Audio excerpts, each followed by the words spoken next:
She's a crime fighter without a badge. Instead, she sits in front of her easel and draws. Lois Gibson is a forensic art artist.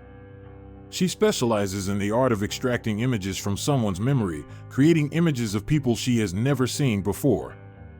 Her work helps solve often brutal crimes. Lois herself has been a victim of an attack in the past. Essentially, I became a forensic artist because someone tried to kill me for fun, she once recounted. Forensic artists draw and create 3D models not only of potential suspects based on victims' or witnesses' descriptions, but also of missing persons, taking into account how they might change over time. They also work with unidentified crime victims. They can recreate appearances, even for remains dating back decades. Lois Gibson has helped police across the country identify over 1,000 suspects since the late 1980s with her drawings. It's her handiwork. An unidentified boy, whose body was found dumped on a beach in October 2017, wasn't reported missing. He was identified as Jaden Alexander Lopez after this sketch was released. The boy died from regular abuse by his mother, who, along with her friend, disposed of the body. A fisherman discovered the badly decomposed body of a child on October 29, 2007. Her body was found in a plastic container. The girl, whose name was Raleigh Ann Sawyer, was identified through the sketch. The investigation revealed that her mother and stepfather had killed her. Randy Baker, 37, was arrested and charged with sexually assaulting a child under aggravating circumstances on April 29, 2018. Lois's sketch, created based on the description of the young victim, led to Baker's swift arrest. Her nickname in the deaf community was Smile or the Smile. A philanthropic deaf girl, ready to show genuine friendliness and help everyone, disappeared. Immediately on the same day, the police of Christchurch, New Zealand, began their work and demonstrated a high level of professionalism. This case began at the Christchurch police station in New Zealand when a family reported their 20-year-old daughter, Emma Agnew, missing. The police met with her mother and father, as well as a sign language interpreter, as the family was deaf. The circumstances were such that the girl hadn't returned from work on November 15, 2007. The last message Louise received from her daughter was sent at 10:30 in the morning. Emma had never gone missing before. It wasn't like her to disappear and not maintain contact with her family. Emma, her mother Louise, her father Henry, and her 3 brothers were all deaf, using sign language for communication. Emma could lip read and make a few sounds. In her childhood, she communicated with her friends at school using notes. Some friends were so fascinated by communicating with her that they learned sign language. Emma was raised in a friendly atmosphere where everyone showed concern for each other, so she grew up very open and sociable. The young woman worked part-time as an administrator's assistant at the Deaf Sports Federation in New Zealand. She combined this with a part-time administrator job at the Deaf Society. Emma helped people like herself believe in themselves, strive, and achieve. She had an infectious zest for life, becoming a shining beacon in the world of silence. Louise said her daughter aimed to bridge the gap between the hearing and the deaf, helping both understand each other. Emma didn't view deafness as a disability, she saw it as a uniqueness. In her spare time, she enjoyed learning sign language from other countries. Emma had a key period in her life, full of purpose and dreams for the future. She aimed to study in the United States and had applied for a scholarship at a respected Washington-based university founded in 1864 for the deaf and hard of hearing. Text messages allowed Emma to easily move between the deaf and hearing worlds. She always stayed in touch with her family through text messages. Since there was no word from her for 10 hours, the family was very concerned. It was necessary to quickly understand why Emma wasn't in contact. To gather more information about the missing girl, officers immediately went to her apartment, which she shared with a friend. First, they had to check if Emma was there, if there had been an accident, or if there were signs of struggle or something similar. In Emma's room, everything was tidy, and it seemed like she was the one who left in her usual manner, not trying to hide anything. Everything was in its place, and it looked like Emma had left the apartment briefly. Her clothes, shoes, cosmetics, and savings remained at home. There were no traces of blood or any other indirect evidence that would have advanced the investigation in this case. While the police were working in the apartment, a radio message came in that Emma's red Mazda Familia was on fire in the local cemetery's parking lot. The firefighters were the first to arrive at the scene of the car arson. The car was heavily smoked and burning. The fire had been raging for at least a quarter of an hour, not long enough to completely destroy the car, but long enough to cause significant damage. The effects of the fire, followed by the use of water to extinguish it, could have compromised potential evidence. The surrounding area was immediately searched while waiting for the firefighters to finish their work. Vehicle arson, as we know from previous cases, leaves little hope for the safety of the missing person. The sooner the police can reconstruct what happened, the greater the chances of success. Detective Senior Sergeant Tom Fitzgerald, the officer leading this case, along with other officers, began examining the car. During the inspection, it was determined that the fire had started on the driver's seat. It had been deliberately set on fire. The flames did not engulf the entire car, which undoubtedly indicated an intentional act. The fire had been quite localized, but what hadn't been burned was now covered in a thick layer of soot and ash. The mobile forensic laboratory started its meticulous work with an external examination of the vehicle, and their first task was to take swabs from the doors to gather evidence that could help identify who had come into contact with the vehicle. Swabs involve using a swab stick designed to collect biological material for laboratory examination, but this was a challenging task because representatives of other agencies, such as the fire brigade, had already opened the doors. Next, experts collected samples using sticky tape from all the seats in the car's interior. Collecting samples with sticky tape is a very effective method for capturing threads and hairs, but it was complicated by the layer of ash on all surfaces. The sticky tapes were packaged for further analysis. Emma's car key was found under her car. It turned out to be the key to the ignition lock of the same car, and it also opened the trunk. Samples were taken from the key. This was an investigation into a potential homicide, and all samples were urgently sent to the DNA laboratory in Auckland. When the initial inspection was completed, a decision was made to send the car to a secure police storage facility for a more thorough examination under controlled conditions. At the same time, an application was made for telecommunications companies Vodafone and Telecom to provide information from Emma's mobile phones. She had 2 of them. The police hoped that her messages might contain clues about her whereabouts and the people she was with. Investigators took her computer for forensic examination, but nothing suspicious was found. On the morning of November 16th, the investigation of the area around where the car was abandoned began. Such work could take several days. Every inch of both horizontal and vertical surfaces was being examined. It was a colossal task requiring a lot of patience. The parking lot itself and a nearby toilet on its outskirts attracted the most attention. The toilet was examined for the presence of blood, and police found blood.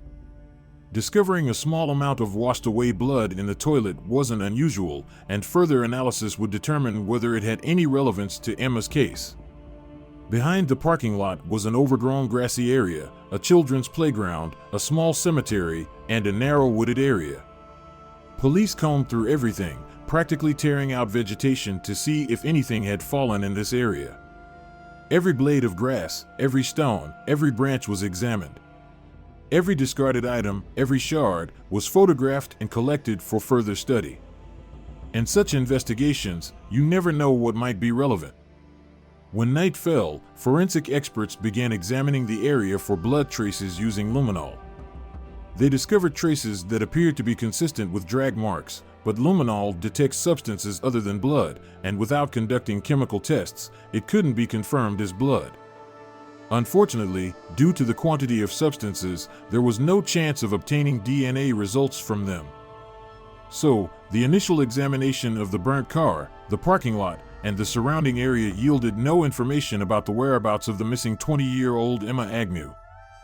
During this time, the police were also working with family, friends, and colleagues to build a picture of Emma's life, establish her last movements, and identify any recent changes. anything that could point in a direction or indicate people who had come into her life. Emma was not in a romantic relationship, and no one was courting her. She didn't confide in her close ones about admirers. During this period, she was deeply involved in her activities with the deaf and hard of hearing.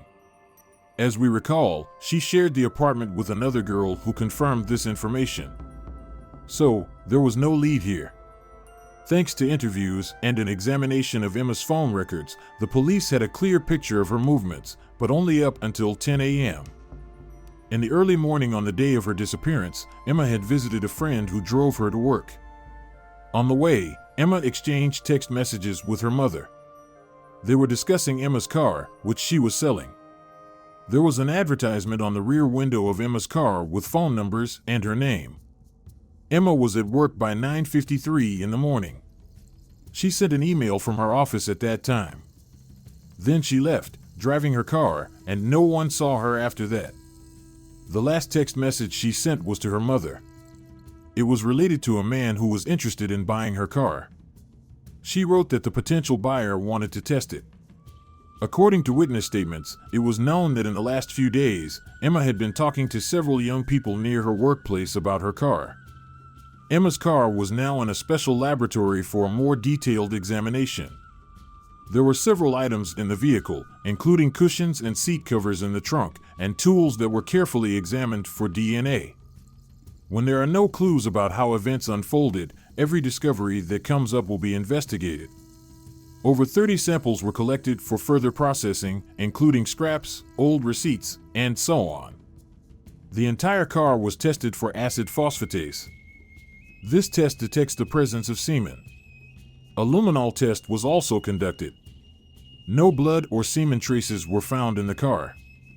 It was also necessary to rule out the possibility that Emma herself might have hit someone and disappeared to avoid punishment. So, the car was placed on a lift to look underneath it. Experts found no hairs, fabrics, blood, or other materials. Then, on the fourth day of Emma's disappearance, DNA samples collected from the car keys, handbrake, steering wheel, and driver's door were examined. Nowadays, DNA can be collected from just about any object. When an object is touched by a hand, it transfers a hydrolipid film, which is a mixture of water and skin oil. DNA can be extracted from this substance. Each sample yielded mixed results, indicating DNA from at least 3 individuals. However, experts couldn't rule out the possibility that among them were samples of Emma's DNA. The results were inconclusive for further deciphering or identifying the individuals. But the fingerprint team had a bit more luck. Depending on the surface, various physical or chemical methods can be used to capture a fingerprint. When a fingerprint is uploaded, the system provides the most suitable matches, which are then reviewed manually. On the exterior door of the car, one unidentified palm print was discovered that didn't belong to Emma. The print was partial and smudged, so an automatic search in the system for this palm print was impossible, as is typically done with most fingerprints. It had to be manually searched. The palm print was compared to all known criminals with a history of violent crimes. Working with hair in a completely charred car was very challenging. Most of the hair collected in the car was the same length and color as Emma's. The remaining hair mainly belonged to animals. In most cases, animal fur can be visually distinguished. Under a microscope, it's evident that it has a distinct internal structure. The edge of animal fur often resembles the steps of a staircase. This is not seen in human hair. Emma's neighbor's dog had ridden in her car. Human hairs, on the other hand, are smoother, rounder, usually with blunt tips, unless they are eyelashes or other body hairs. The most distinctive of all human hairs are pubic hairs, which resemble coiled ribbons. Most of the hairs collected by experts fell out naturally. They fall out when they stop growing. And when they stop growing, the root bulb dries up and cellular material is almost absent. To extract DNA, a hair with an intact root bulb is needed, often pulled out. There were fewer of these, but they were there, some caught, for example, in a seatbelt. Almost all the hairs in the car belonged to Emma. There was only one hair found in the car that miraculously did not belong to Emma. It was a pubic hair. There was very little cellular material on it, but the hair was sent to the DNA lab for testing. The Find Emma Fund, successfully created by the Deaf Association to support the Agnew family, exceeded $12,000 in 3 days. Initially, the association had hoped to raise $5,000, but the money flowed in so quickly that the goal was doubled. And then, a few days later, it was doubled again to $20,000. 6 days had passed since Emma's disappearance. Everyone she had been in contact with had been interviewed and eliminated from the list of suspects. However, data from her phone provided another important piece of information. Another request was sent to the phone company. The police were able to determine that both of Emma's phones had moved from the city center in a northern direction towards Spencer Park and then returned to the city, where they were disconnected and lost. Spencer Park and the surrounding lakefront forest covered a vast area of 2,500 acres. There was a beach, a huge camping area, all surrounded by dense vegetation. The location data didn't pinpoint a specific location, so search teams with dogs, divers, volunteers from the local community, and a large police contingent were called to the park. The search operation began. Emma's family actively participated in the search, coordinated by her Aunt Evelyn. On the first day of the search, nothing was found. Emma's loved one still held on to hope. Late in the evening, a service was held at the church near Emma's home, attended by 80 people's family members and members of the deaf community. These were not just close people. Emma had helped many of them find themselves and lead full lives. Everyone prayed for her safe return. The next day, the police made a public statement, asking the public for information about anyone who had seen Emma's car. Some citizens remembered the distinctive cushions under the rear window. Several people confirmed each other's accounts of the car's movements along the road to Spencer Park and back. However, no one could confirm whether Emma herself was behind the wheel. On the 8th day of the investigation, thanks to hours of work comparing the palm print found outside Emma's car, it was determined to belong to Liam Reed, previously known to the police as Julian Edgecombe. Later, DNA from his palm print would also confirm his identity. He was on the list of people capable of committing a crime. However, the palm print was on the outside of the car, which had been put up for sale. Anyone could have touched the car from the outside. This certainly raised suspicions about Liam Reed, but it wasn't conclusive evidence. The need was to find fingerprints of his presence inside the car. The primary focus was on fingerprint analysis. Canterbury actively studied methods for lifting prints from the severely damaged surface of Emma's Mazda. For example, the interior surface of the rearview mirror was heavily charred and melted, making traditional fingerprinting methods, which had worked on the exterior of the car, unsuitable. Experts even recreated similar conditions on another car to experiment with fingerprint lifting techniques and determine which technique would be more effective. Emma's car was carefully dismantled into parts for subsequent laboratory examination. After trying various combinations of methods, an alternative light source device was selected. The goal was to first establish if there was anything on these items that could be useful for the investigation. The alternative light source device uses a combination of ultraviolet, visible, and infrared components of light, breaking them down into different wavelengths. Different wavelengths reveal things on surfaces that the human eye can't see. Depending on the contaminant, for example, if a print was left in blood, you wouldn't be able to see it with the naked eye, but the print might react to specific wavelengths. Bodily fluids are naturally fluorescent and glow under proper lighting conditions. Passing through another spectrum, each wavelength will show something different. Each time a new spot was discovered, a photo was taken and sent to the laboratory to ensure nothing was missed. The process continued, with experts penetrating to the potential fingerprint area that was left before the fire, beneath layers of soot. Once the fingerprint area was identified, it was carefully brushed to reveal its pattern. Then the process of lifting the fingerprint using adhesive tape began. At each step, experts took photos because any misstep could destroy the fingerprint. The soot was removed layer by layer to reach the fingerprint. The procedure was successful, but the fingerprints found on the interior mirror of Emma's car did not match Liam Reed's prints. His fingerprints were not found inside the car. The police had evidence that Liam had hitchhiked a ride on the North Road near Spencer Park the day after Emma disappeared. There seemed to be too many coincidences. Liam Reed became the prime suspect in Emma's disappearance, but he claimed he had never even seen her. Search teams continued their work in the Spencer Park area, but Emma's body, as often happens, was found entirely by chance. A local resident went for an evening walk with his dog at around 7:30 p.m. and discovered the body. It was the 11th day since Emma was reported missing. When the man reported the body in the woods, it was already dusk outside. The body was found farther from the road than where the search efforts had focused, but the police believed it was likely Emma. The forest was pitch dark. The priority was to approach the body without disturbing any potential evidence that might be present. The police used a camera on a long tripod with an attached light source to document the crime scene. Given that they could miss or even destroy crucial evidence, they had to leave the forest. The next day, it was established that there was a footpath branching off from the mountain road adjacent to where the body was found. The path had bushes with broken branches and trampled grass, leading in the direction where the body was discovered. Investigators deliberately avoided the path that the perpetrator might have taken to avoid complicating the work of the forensic team.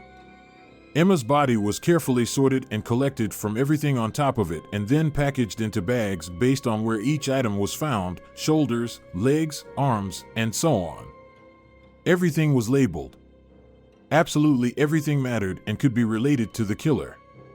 Emma's body was taken to the Christchurch City Morgue for a post-mortem examination, but work at the body's discovery site was just beginning. The results for the search for semen and blood traces were negative. However, considering the time frame, temperature fluctuations, rain, and sunlight, it couldn't be guaranteed that these fluids were not present earlier. At the crime scene, nets were stretched and samples were collected, including all the plants from each cell, to be further examined in the laboratory. The crime scene was a large, dense forest. It was one of the most challenging locations for specialists to work in, unlike a house or apartment, for example. It's a vast area used by countless people who often leave behind litter. It was unclear what was relevant to the case, so everything was collected. The number of samples turned out to be enormous. Thousands of items, each needing to be photographed. Experts carefully studied the killer's path. A hair from Emma caught on a branch confirmed this. There were also numerous discarded items people had left in the forest. The search for potential evidence continued for several days. The hole left in the deaf community by Emma's death would never be filled. The autopsy revealed that Emma had been strangled with a sock stuffed into her throat. It was also established that she had been sexually assaulted, but due to the discharges during decomposition, it was impossible to extract seminal fluid for examination. Liam Reed was arrested. The clothing he was wearing and the bag he had with him were seized for further investigation, but nothing was found on them. Investigators built the case on circumstantial evidence and a partial print on the car's body. They also awaited other results from the forensic examination among the countless samples to link them together. The key evidence was the sock extracted from the murdered girl. A sample underwent a Y chromosome test specific to males, which completely ignored Emma Agnew's DNA, but nothing was found. Liam Reed's behavior had been consistently aggressive. It was impossible to cooperate with him. The 36-year-old man had 61 convictions for threats, assaults, 2 aggravated robberies, but none of them were related to sexual offenses. The police began interviewing people who had interacted with Liam Reed. Mostly, these were friends from different bars. Liam considered himself a tough and dangerous guy. He talked about how he often had moments when rage blinded him. He said he wanted to, in those moments, squeeze people's heads until they burst. He hated women the most. Once he said he would like to get rid of them, become a serial killer, a cleanser of the world, as he put it, from these disgusting bitches. In some male circles, such conversations were supported in a fairly positive way. Nobody took it seriously. It was more of a topic to discuss over drinks their ex-girlfriends. Could he have imagined how many people Emma had helped to talk like that? Little is known about Liam Reed's childhood. Liam changed his name when he was 30 years old. Previously, he was Julian Hitt Edgecombe. He was adopted by his grandparents, Albert and Josephine Edgecombe, when he was 4 years old. His mother left him and moved to Australia. His father wanted nothing to do with him. Liam lived with his grandparents until he turned 16, and then they asked him to leave home. They understood that they couldn't handle the difficult, aggressive teenager. So, Detective Fitzgerald decided to find out if Liam had been involved in any other serious crimes in New Zealand recently. He began searching for information and quickly found something. Just 2 days before Emma's body was discovered, in the Dunedin, a major city in New Zealand, there was a case of robbery, rape, and attempted murder of a 21-year-old student whose name is not disclosed. Both cases had similarities, but the victim was intoxicated and it was dark outside. She was immediately struck on the head and couldn't identify her attacker. She could only remember his boots. Detective Fitzgerald believed that this assault might be related to Emma's murder. Now, 2 teams were assigned to Liam Reed's case, and they joined forces. The evidence from the Dunedin crime scene was sent to the Christchurch laboratory for analysis, including the rope used for strangulation. The rope found at the crime scene was black with knots along its length, and it had leaves attached to it. The victim had been tied up with the rope around her neck and tightened with significant force. There was enough blood along its length. The sections between the victim's blood were thoroughly examined for DNA traces. Did the perpetrator leave his DNA when tightening the rope around the victim's neck? A DNA profile matching the victim was discovered, but there was an additional DNA profile of another person. The smallest component of DNA, extracted from the mixed DNA profile from the middle of the rope, belonged to Liam Reed, and this was supported by other DNA samples. For example, samples taken from under the victim's fingernails. A pair of white sneaker-like shoes was sent for examination. The victim identified the shoes. Experts found washed-off bloodstains on the shoes. DNA analysis of these stains later revealed no match with Emma Agnew but matched the blood of the victim of the attack in Dunedin. Now the police had substantial DNA evidence that, 9 days after Emma was killed, Reed attacked and raped another young woman. The laboratory stored thousands of items that experts spent time and effort on, only to find they were ordinary trash, and very often, significant work is done without yielding any results. Liam's clothing had been cleaned and yielded no information. Everything seemed useless except for a single hair miraculously found on the back seat of Emma's burned-out car. Would there be enough cellular material on the root of the hair to create a DNA profile? The DNA analysis results provided indisputable scientific evidence that the DNA sample belonged to Liam Reed. Although no genetic material traces were found, the hair indicated sexual activity because these hairs do not float in the air. They stay under clothing and usually fall off when you take off your pants. Due to the similarities and overlapping timelines, the 2 cases were merged into one. In court, Liam Reed denied all charges but was found guilty of both the rape and murder of Emma Agnew and the rape and attempted murder of the young woman in Dunedin. The jury was unanimous. When delivering the verdict, the judge said that Reed was a wicked and dangerous predator without the slightest glimmer of remorse. He was sentenced to 26 years, which is the second longest term for a New Zealand criminal. Many of those present in the courtroom were members of the deaf community, and the verdict was translated using sign language. The audience burst into applause when the verdict was finally delivered. Liam Reed, surrounded by 3 prison guards, bowed to the crowd and then raised both hands in a sort of triumphant salute as he was led away. In medical assessments prepared on him before the verdict, it was stated that he wanted to be a serial killer, the most famous in New Zealand. In a sense, he achieved his life goal. Liam Reed never told how it all happened. Presumably, he met Emma, possibly regarding the sale of the car, but there was never any correspondence with her. Perhaps he had already seen her around Spencer Park, and after the meeting, Liam Reed stalked her, possibly because it seems he had prepared in advance and had gloves. He knew that his fingerprints were in the police database. When he was in a remote area with Emma, he attacked, raped, and strangled her. He dragged the girl's body, covered it, drove the car to a parking lot under the cover of darkness, and set it on fire. He left only a single palm print, and then he disposed of Emma's belongings.